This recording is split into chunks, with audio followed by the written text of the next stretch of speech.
Hi guys, welcome back to my channel, Herbs TV. So, wala akong magawa, wala akong maisip na video. So, tara samahan nyo na lang akong mag-ugas ng mga hugas. May daily work.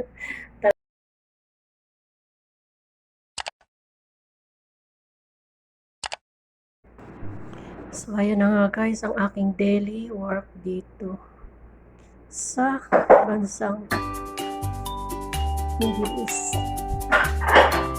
Gising mo sa umaga, tambak lang kasi kung isa kang OFW at sa bahay ka lang din nagtatrabaho, bakit mo ikakahiya kung ano talaga yung tunay na trabaho, diba? At the same time, maraming umaasa at marami kang natulungan dahil sa trabaho mo, kahit isa ka lang helper dito sa ibang bansa. Proud ako kasi marami akong natulungan, maraming umasa, maraming pinautang din ang walang nagsibayan, sabay hugot ng gano'n. Pero totoo naman talaga. So, madaling araw pa lang bisa ka na.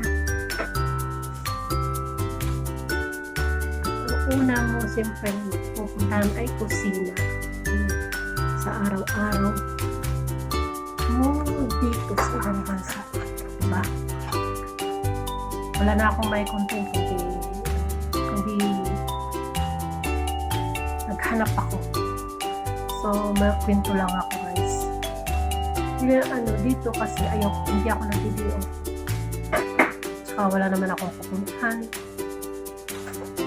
Yung i-video mo, papahinga mo na lang sa kwarto mo. And then, nung nasa Hong Kong ako, magastos. Nakikita ko yung mga kapwa ko OFW doon. Halos mapuno yung isang lugar na mga Pilipina lang lahat makikita, mga Pilipino. Tatawag ng Central. Sarado na lahat. Yung iba nakahiga sa yung iba nagsasayaw, kanya-kanyang bit-bit na malalaking bag. Para mga laman is kahit sila nalamig ang mga laman is mga pang sexy, kahit naninigas na sila sa lamig ang katamit ng mga pang sexy, po sa FB, pag-uwi sa bahay, kuskus inidoro. Ganun ang buhay sa Hong Kong na obserbahan ko. So maging totoo lang tayo kung ano talaga yung trabaho natin dito sa ASDS.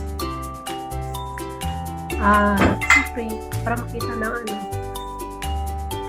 pamilya, okay ka lang, ganda ng buhay mo, nasa mga post mo, pero hindi nila alam. Natago lang pala ang totoong trabaho. Diba? Sabihin mo totoong hindi. Mga relate yan na katulad ko. Yung iba kasi ayaw nila ipakita. At least proud ako na marami akong natulungan. Na kapag may nagme-message, dati bigay dito, bigay doon. Pero hindi ko naisip na magkakaedad ka rin pala. Na darating yung araw na walang tutulong sa iyo kundi yung sarili. So, hindi pa rin makamove on sa mga nangyari.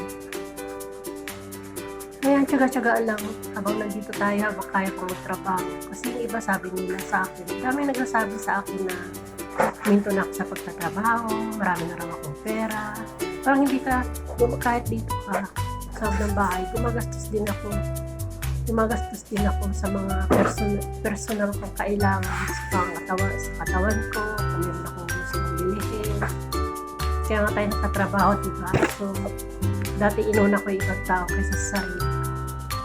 Pero ngayon, natuto na tayo dahil sa kakatulong mo sa ibang tao.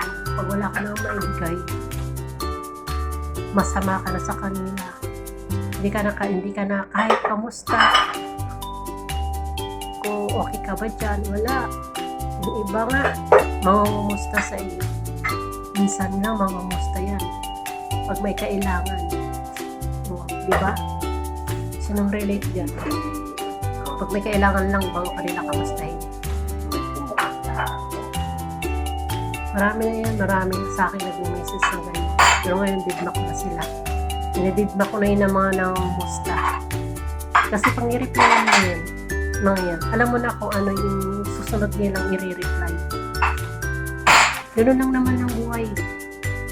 Akala nila nagpatay ka ng pera dito. Eh, kung sa bahay ka lang nagtatrabaho, eh, huwag ka mag-expect na malaki ang sweldo mo.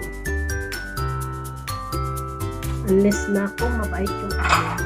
Kaya ako dito, hindi naman ganun kayaman yung amo ko dito. Isa lang future. Nagustuhan ko lang sila dito kasi mabait sila sa akin pa tumagal ako ng more than 2 years kanina. Parang pamilya ko na sila pa, tinuring na rin nila akong pamilya. Parang ayaw nila akong paalisin.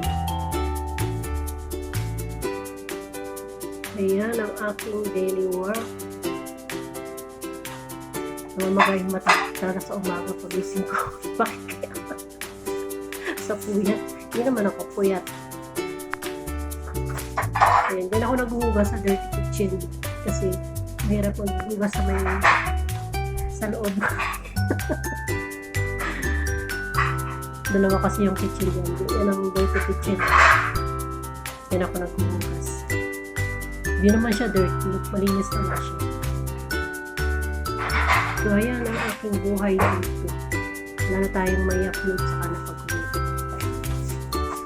Mahirap din kasi yung kukuha tayo ng video na hindi atin. Baka madali yung ating channel, mahirap na. Kaya ingat-ingat tayo sa ating mga channel.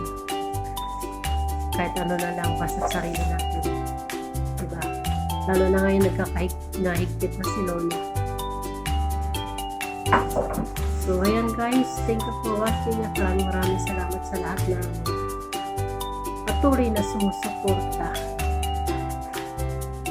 Kahit hindi pa ako makabidyo ng magaganda, babawi na lang ako pag-uwi ko. Babalik pa naman ako dito. Magbabakasyon lang ako next year. Dapat this year. So, napunta yung budget sa bahay. Nagkalap-shoutout sa inyong lahat. Hindi ko na kayo isa-isahin para ako na may malimutan ako i-tap ko. Sa lahat ng sumusuporta, please subscribe my channel, TV, sa walang sawang panonood ng aking mga videos. Ngayon, kailangan din natin mag-upload minsan araw-araw kasi panay ang update ni Lolo sa WS. Spaghetti pababa.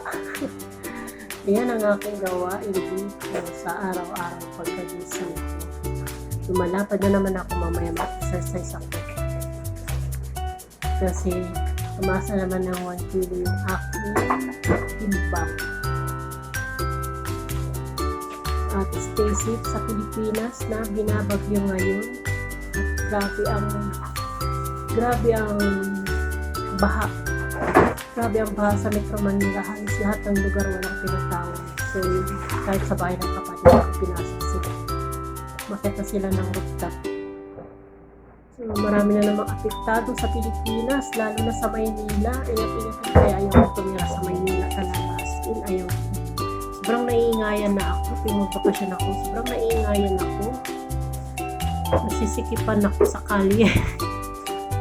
Ang traffic, ang ingay, parang hindi na ako sanay sa dito. Wala kang maririnig na ingay. Wala kang maririnig na nagtatambay sa kalye. Wala kang maririnig na nagmamaritisan. Kamaritisan ko dito sa likod. Yun lang, nasanay na rin ako dito mag-isa. More than 10 years ko dito sa bahay na ito. So, minsan nag-aaway kami, minsan nasasabitan kami dito. Yan hanggang doon lang, pero wala na. So, gano'n naman parang pamilya rin talaga diba sa magkakapatid sa isang pamilya rin na iiwasan na magkasagutan. So, ako rin kasi magkita rin ako, hindi rin ako patalo. Kasi gano'n talaga ang buhay dito sa ibang bansa. Pag nagpasinda ka, talo ka. Kailangan sinasindakin mo. Kasi pag hindi ka nagsalita, aabusuhin ka nila. Pag nagkamili ka lang, kailangan maging matapang ka talaga. marunong ka sumagot sa tamang lugar. Ganun. So, yan lang guys. Thank you for watching at sa aking pagdadagdag. Sa pagsama sa hugasan, tapos na ako sa aking hugasan. Patutuyuin ko na lang yan dyan. Kasi mabilis naman siya tumuyo. Matuyo, wala pang 10 minutes, 5 minutes, tuyo na yan. Yung hinugasan ko ang plato, 2 minutes pa lang tuyo na. Kasi nga, mainit dito ngayon. So, hanggang dito na lang. Thank you sa inyong lahat. And bye-bye. Mag-ingat po tayo, lalo na dyan sa Pilipinas na kasalukuyang dinadagsa ng sinasalanta ng matinding bagyo.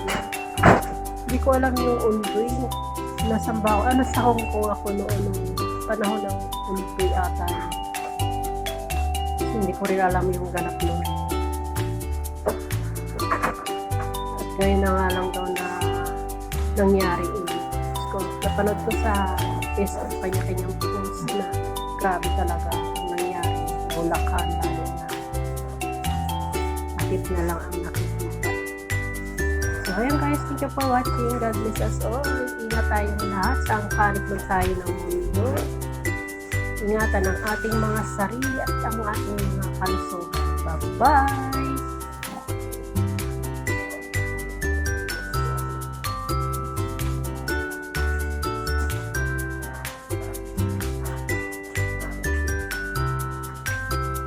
Guys, thank you. Wala akong ma-upload kaya tayo na lang. So, thank you for watching. Bye-bye!